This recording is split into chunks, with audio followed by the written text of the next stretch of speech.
At first, though, we have the pleasure of listening to them telling about how they do when they do business with death, which is their main idea. Welcome, Lisa and Elin.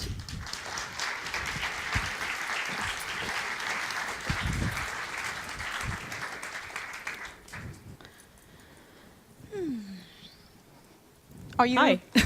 You have the mic on and everything? Yep, I think perfect. so.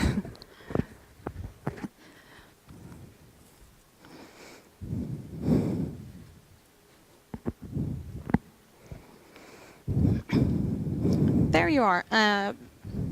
You'll see if it works for you. Okay. Sorry. Well, hello.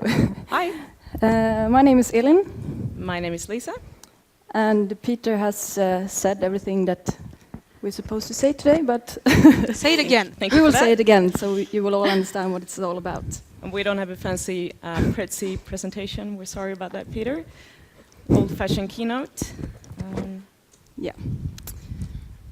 So, for about 1.5 years ago, I attended a workshop in Holland where we had to identify growing problems on the internet.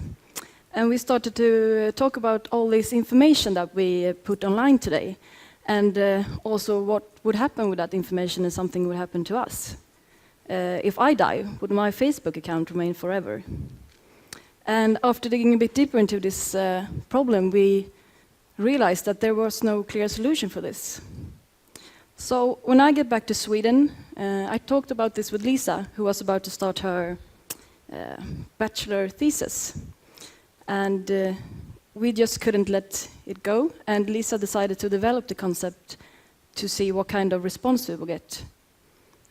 So what Lisa presented in June 2009 was a demo movie of the concept, My Webwill. A lot has happened since then, and we're now about to give you a short introduction to what My Webwill is and how it works. Yes. So, today we live an increasing time on the internet. We blog, we share photos, we communicate with our friends, we make new friends. And I'm sure that most of you here today has gotten a Facebook account or maybe a blog.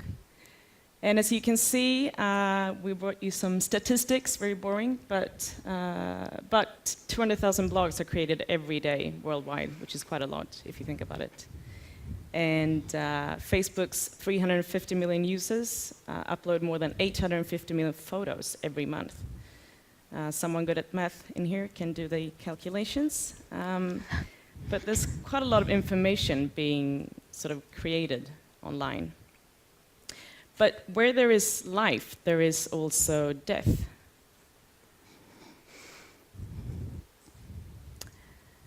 And just like in the offline world, we have a lot of assets, immaterial assets, and just information that we create, things we think are important, but they might not have a monetary value. But the big difference is that this information online is all password protected.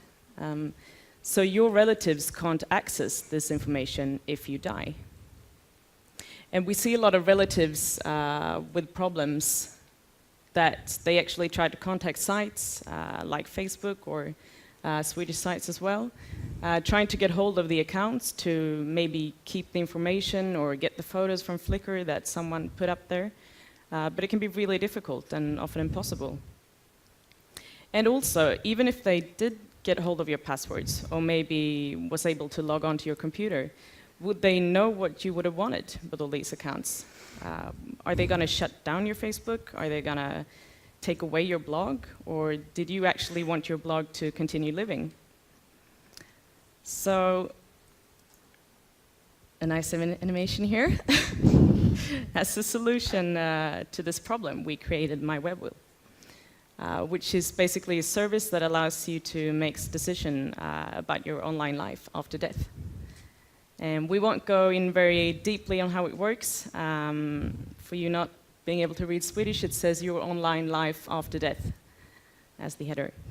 But it actually works that you create an account and then you can decide what's going to happen with your different accounts on different sites on the internet. So, for example, you can deactivate your Facebook, you can change the content on maybe Twitter, you could make a last tweet that goes out, and you can forward your passwords for different accounts to someone that you care about.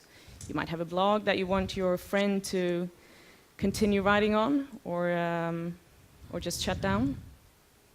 So that's very briefly about the service, and if you have any questions later on, please feel free to ask. But now Elin will tell you why we are actually here today. Yes. Well, when we were asked to speak here today around the theme Do Different, we started to talk about what is it that makes us different from anyone else. And I mean, every startup has their unique story, which makes us all different. And we don't see ourselves as different, except for the clothes today, but that's just a lack of communication. Well, and maybe of you are just wondering, how come did you start a business around just have to deal with death all the time, and two girls in your age are standing here and talking about how to plan for your own death? But we don't see it like that. We see it more as a way for you to take control of your life while you live today. And I mean, you don't buy an insurance because you know that your house will burn down. You buy an insurance as a security for you if something would happen to your house. But one of the biggest reasons why we decided to work with this was that we identify a problem that was growing and that will grow even bigger in the future because internet is still very young. And we have already seen a lot of these kinds of problems already. What we did saw was a gap that just had to be filled. And we said to each other, if we're not going to do it, someone else will. And we're just not going to let that happen.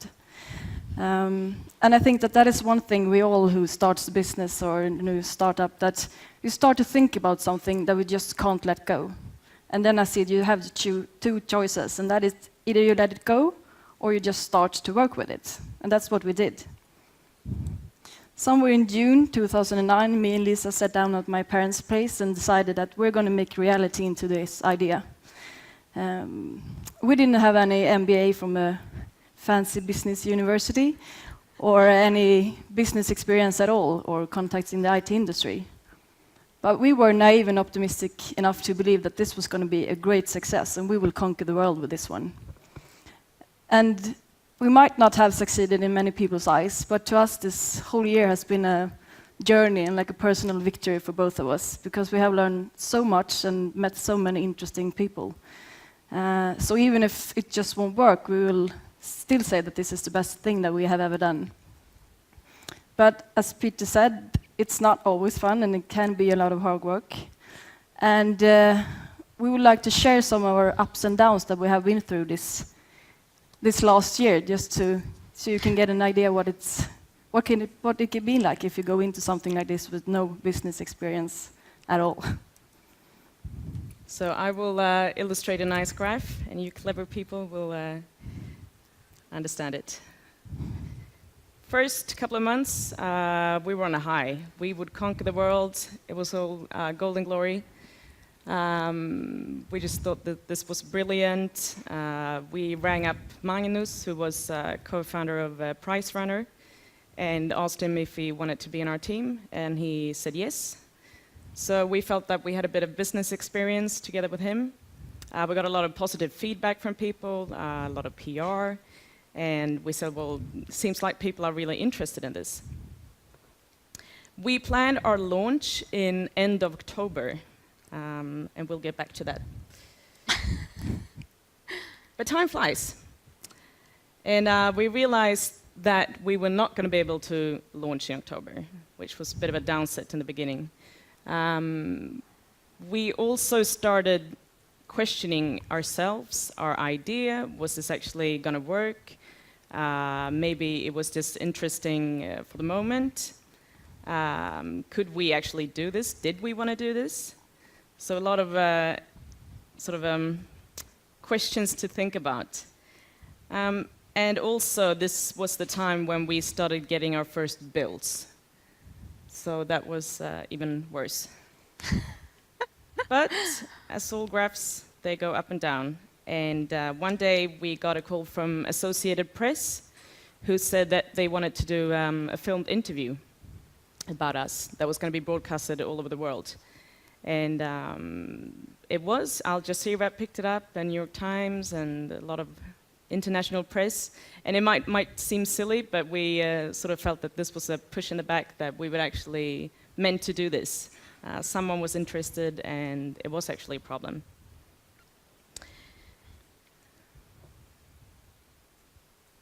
But then, about a week before Christmas, we had our first crisis in the company. Our fourth team member decided to leave the company, and we suddenly had a gap that really quickly needed to be filled. Magnus was telling us that it was good that we had our first crisis, but we really didn't see it that way at that time. So that was pretty hard, but in 3 days, we got hold of 3 fantastic people. One of them here today, our programmer Joachim. And we were back on track. We did realize that we weren't going to be able to launch the service in 2009, but that was actually quite okay anyway. And then we sort of got into the more bigger issues of we needed strategies. We had strategies during the past half year, but now we needed more long-term strategies. And this is also where money started becoming an issue. And you get the point. It's going up. And we are about here today. We launched our Swedish site 3 weeks ago, and are now launching the international version in English in a couple of weeks. And that's, as you can see, we say that if your average line is going in a positive way, it is worth it.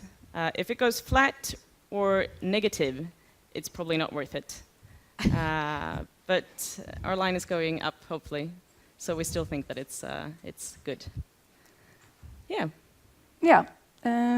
So, also like Peter said, there will always be people who think your idea is terrible, or they don't think that it will work. But it's always going to be like that, no matter what kind of service or product you might have, because all people just can't love what you do. But we just want to say that as long as you believe in your idea, and at least think it makes a difference to you or someone else in the world, it's totally worth it. And just stand up for yourself, be confident, and love your idea, then everything will go just great. And if it's not work, it's just not the end of the world, because at least you have tried and hopefully learned something from it. So by that, we just want to say thank you for listening. Thank you.